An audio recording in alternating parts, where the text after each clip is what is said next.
बड़ी खबर झांसी जिले के सकरार से आ रही है, जहां कस्बा सकरार के रोतियाना मोहल्ला में आयोजित मां शबरी की जयंती पर एक समारोह व संगोष्ठी कार्यक्रम का आयोजन किया गया।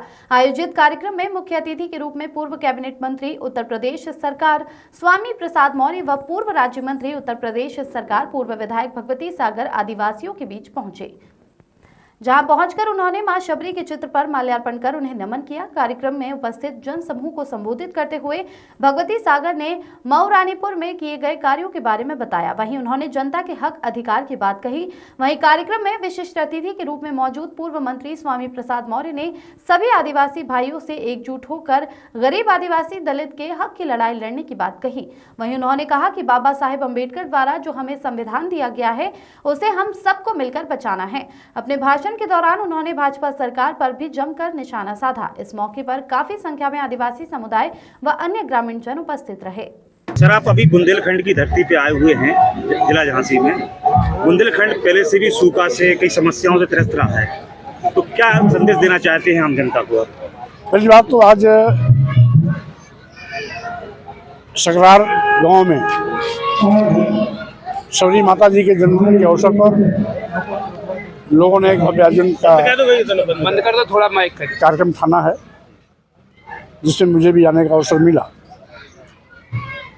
और जैसा कि इतिहास इस बात का गवाह है, इस देश का आदिवासी दलित पिछड़ा कभी इस देश का हुक्मरान हुआ करता था, लेकिन चंद चतुर लोगों ने धर्म कर्म भाग्य भगवान के मकरजाल में फंसाकर इसे गुलाम बना दिया।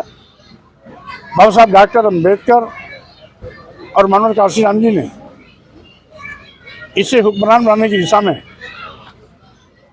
न केवल काम किया, बल्कि एक लंबे अंतराल के बाद बहुजन समाज को सत्ता में पहुंचाया, हुक्मरान भी बनाया, सम्मान स्वाभिमान की वापसी भी सुनिश्चित कराई।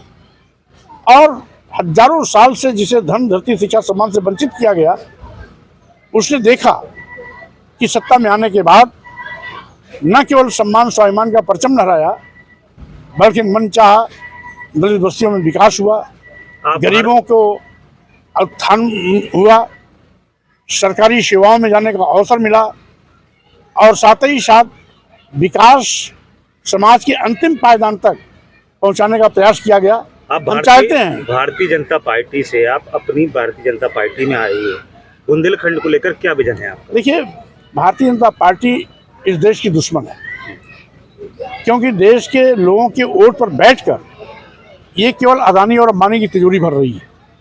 देश के करोड़ों करोड़ों नौजवानों को बेरोजगार बना रही है। आज देश में एक ओर बेरोजगारी का आलम है, दूसरी ओर महंगाई आसमान पर है, किसान समस्या 3 साल से मुंह बाए खड़ी है। दिल्ली में लाखों किसान 3 साल से धरना दे रहे हैं, हजारों लोगों की मौतें भी हो गई, लेकिन किसान केंद्र और प्रदेश सरकार के दिल नहीं पसीजा। जातिवार गणना नकार रही है। भारतीय संविधान द्वारा प्रदत्त आरक्षण व्यवस्था को सरकार शून्य निष्प्रभावी कर रही है। वहीं पर शिक्षा को महंगी कर गांव के गरीब मजदूर किसान के बच्चों को शिक्षा से वंचित करने की भी साजिश कर रही है। 27,000 उत्तर प्रदेश के प्राथमिक विद्यालय बंद हुए, जो सबसे बड़ा सरकार के असफलता का जीता जागता एक नमूना है।